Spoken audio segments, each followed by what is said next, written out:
Good morning, children. Today we are going to start with the first poem of our NCRT class 8th book, Honeydew, and the first poem is The Ant and the Cricket. Children, this story of the ant and the cricket is with a moral. And when you have a story where characters are animals and at the end of the story you have a moral, it is called fable. So basically it is a fable. I'll repeat, a story in which the main characters are animals and at the end of the story you have a moral to give. That story is called a fable. So this, the ant and the cricket, this is the poem in which there is a story which is having a moral in the end. So this is called a fable. This is a famous Aesop's fable. It has been adapted from Aesop's fable, and the main two characters are there. One ant is there and a cricket is there. Children, we have got the same sort of stories in Panchatantra also.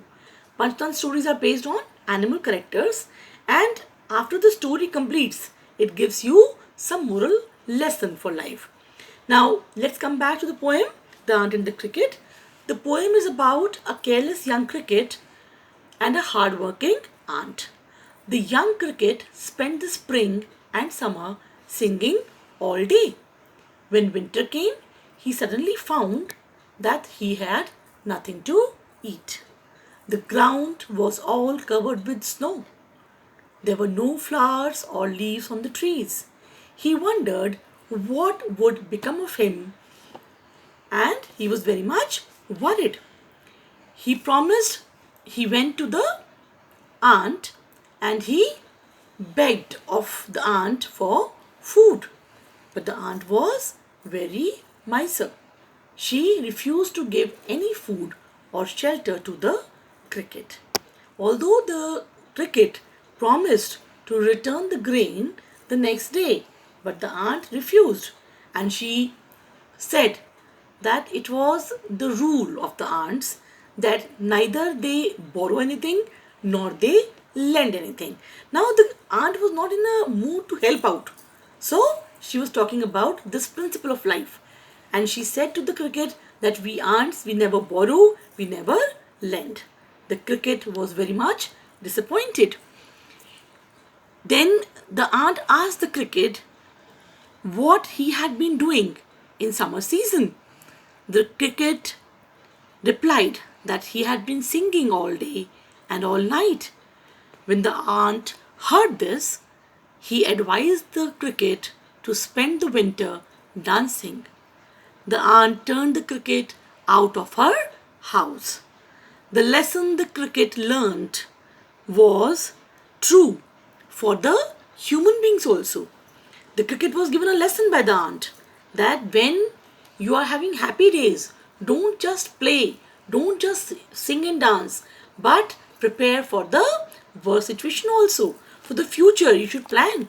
One should plan for the future. One should save for the hard times. So this was the lesson which was given to the cricket by the ant, and it holds true for the animals as well as for human beings. So this is the moral lesson which we see in the end of the story, which is given to the cricket by the ant.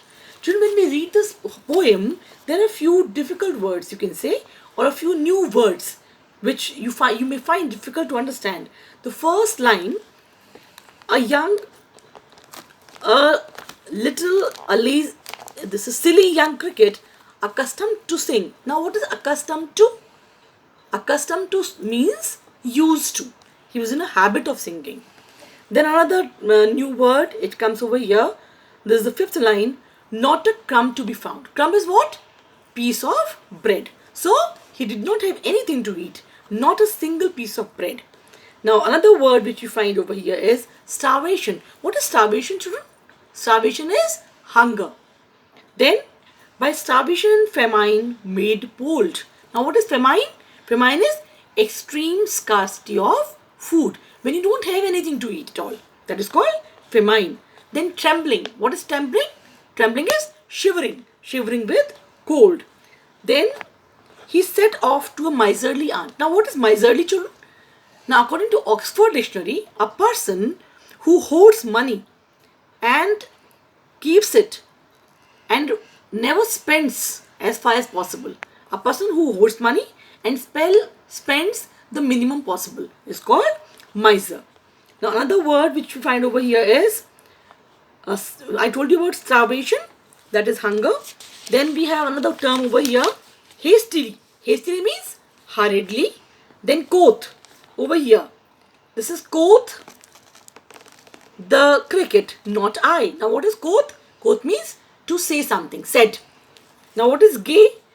My heart was so light that I sang day and night, for all nature looked gay. Gay is happy, full of happiness and joy.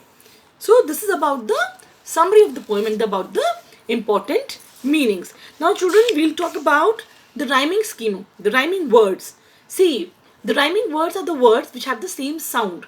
Over here, we can find so many, words over here like sing and spring, the pair of rhyming words. Then we have home and come. Then we have another pair, found and ground. Now, another word we can find over here, bold and cold, borrow, sorrow, rain, green, aunt, grant. These are all pairs of rhyming words. Another pair is over here, light and night, gay and say. So there are so many rhyming words over here. So children, this is the poem, and I hope you understood the poem. Thank you. Thank you so much.